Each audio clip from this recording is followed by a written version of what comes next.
What is going on, folks? Hari ini kita bakal review lensa best budget milik Canon, yaitu lensa 10-18 mm f4,5 sampai 5,6 gitu ya. Ini termasuk lensa wide yang termasuk ya menurutku termasuk best budget ya, karena harganya itu benar-benar murah dibandingkan dengan lensa-lensa super wide yang lain gitu loh. Dan hari ini juga kita akan membahas dengan cara menjawab pertanyaan-pertanyaan yang mungkin kalian utarakan, kalian pikirkan pas kalian itu lagi pingin beli lensa atau lagi pilih-pilih lensa yang nggak cuma lensa wide ini tapi juga lensa-lensa yang lain gitu. Misalnya, berapakah sih harganya untuk lensa yang akan kita beli, kemudian built-in-nya tuh bagaimana, apakah ini terbuat dari plastik atau ringkih enggak sih, kemudian fitur-fiturnya apa aja sih, punya IS enggak, kemudian bisa bokeh enggak. Biasanya banyak orang yang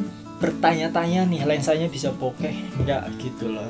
Terus yang terpenting adalah sebenarnya kalian butuh enggak sih lensa itu, ataukah genre kalian dalam memainkan fotografi atau videografi itu butuh nggak sih lensa yang pingin kalian beli itu loh. Oke, for your information, lensa ini aku beli di harga 3 jutaan di bulan Desember kemarin ya. Jadi udah sekitar setengah tahun memakainya, dan hari ini kita akan review berdasarkan pengalaman yang telah saya jalankan gitu loh, yang telah saya lalui gitu loh.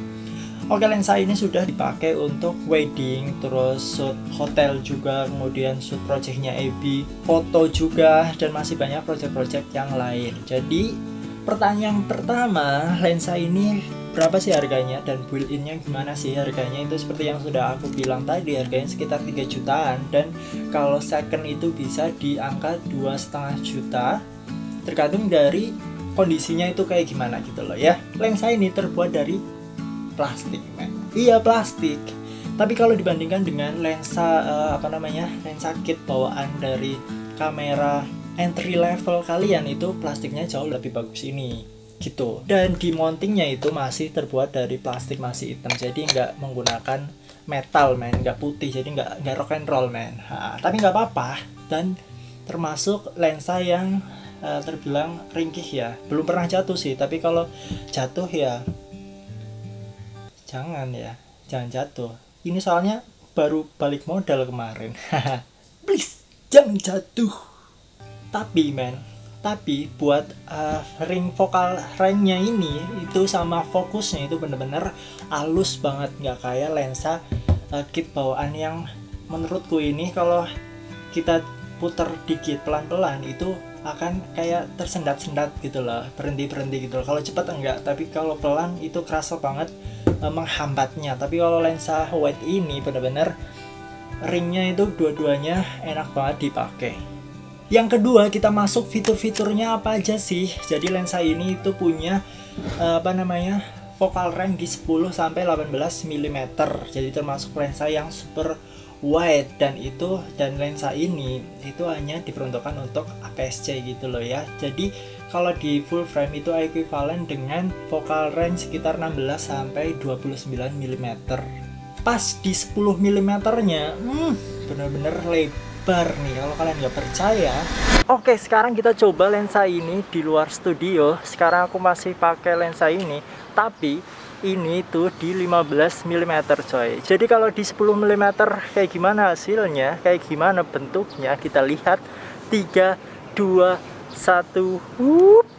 Wah, lebar banget kan. Jadi ini emang lensa cocok banget buat kalian yang mungkin konten kreator ya, dan banyak kan berbicara di depan kamera kayak gini. Jadi kita bandingin antara 10 dan 15 nya.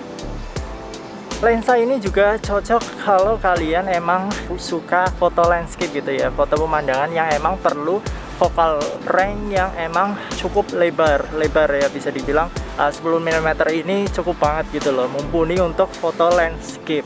Ngomong ini aku pegang pakai Gorilla, biasanya aku nggak kayak gini nih, biasanya aku lepas Gorillanya, nah dipegang bagian lensa kayak gini, jadi tetap lebar kan. Iya, emang lebar, tapi kita nggak perlu kita nggak perlu pegang pakai Gorilla. Kalau biasanya lensa kit itu harus kita pegang pakai Gorilla biar kelihatan jauh dan kelihatan belakangnya ini ya, environmentnya itu kelihatan.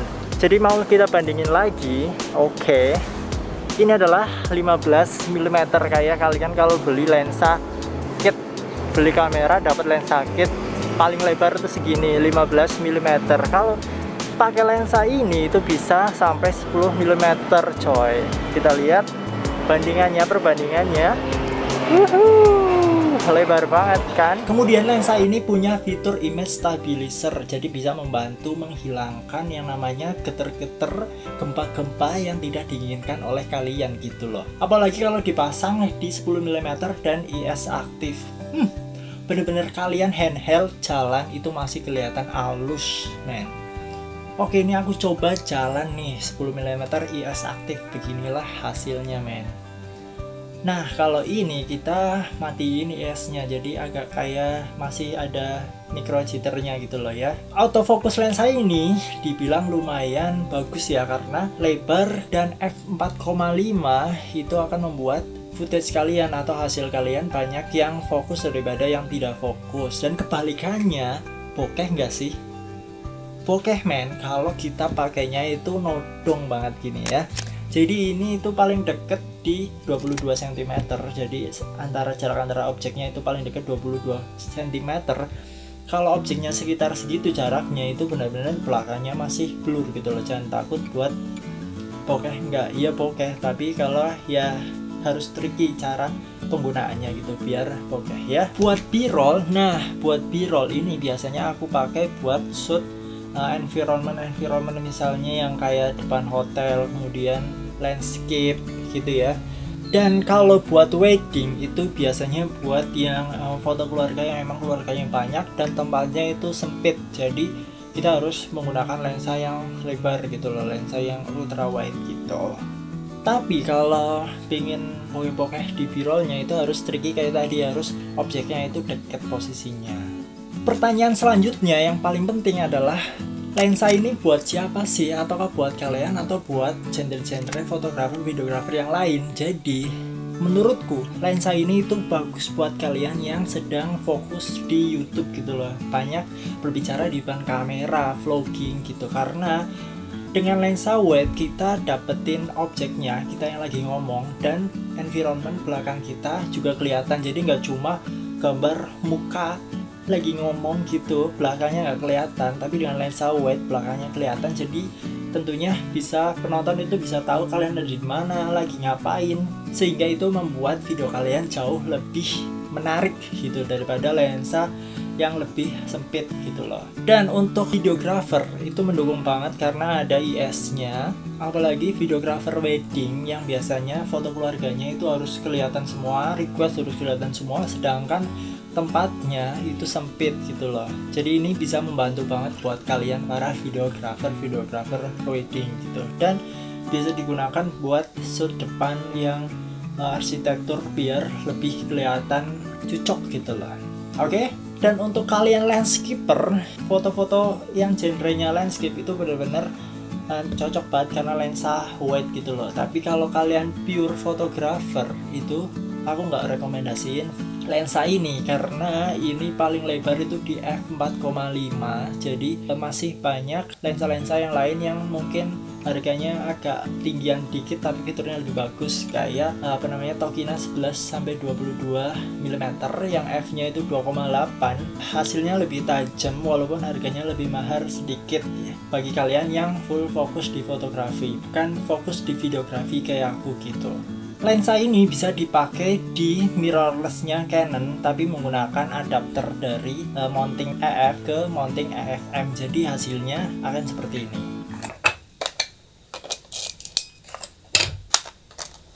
Nah, jadi ini dia perwujudan kalau kameraku SM3 ini dipakai dengan lensa wide ini ya, lensa wide 10-18 mm f4,5 ini. Jadi kalau kalian yang bertanya-tanya lensa ini bisa dipakai nggak sih buat body mirrorless Canon, bisa, hanya kalian butuh adapter yang harganya 100.000 sampai 1 juta dari merek Canon sampai merek third party yang lain gitu loh. Jadi kesimpulannya apa sih? Jadi lensa ini itu cocok banget buat kalian videografer atau kalian yang bikin konten di YouTube karena image stabilizernya itu membantu banget buat kalian run and gun gitu loh, dipegang handheld pas banget buat vlogging karena ya lebar gitu, jadi kalian objeknya kelihatan, kalian kelihatan, dan belakangnya kalian juga ikut kelihatan, jadi posisinya itu bakal lebih menarik lagi gitu. Kekurangannya apa sih? Jadi kekurangannya itu di f4.5 itu termasuk ya yang sempit bukanya ya. Jadi kalau cahayanya kurang itu benar-benar kalian harus ya bersabar lah, karena kalian harus menaikkan ISO-nya dan akhirnya ada noise di hasil footage kalian atau hasil foto kalian gitu. Dan kalau buat foto itu biasanya di bagian yang highlight itu ada CA-nya, chromatic aberration, bener nggak? Iya pokoknya itu warna pink gitulah kalau di pojokan bagian highlight gitu loh ya. Dan pojok-pojokannya juga nggak fokus, nggak terlalu tajaman di tengah, dan semakin pinggir itu semakin nggak tajam gitu. Ya emang mau gimana lagi, mah harganya segitu. Memang ini adalah lensa best budget yang dikeluarkan oleh Canon untuk lensa wide gitu loh. Oke, segitu aja reviewnya. Semoga review ini bermanfaat bagi kalian, membantu kalian menentukan pilihan mau pilih lensa yang mana, mau beli lensa ini atau enggak gitu loh ya. Pokoknya if you like this video, give it thumbs up, subscribe, hit the bell biar kalian gak ketinggalan video-video baru berikutnya. And I will see you in the next one.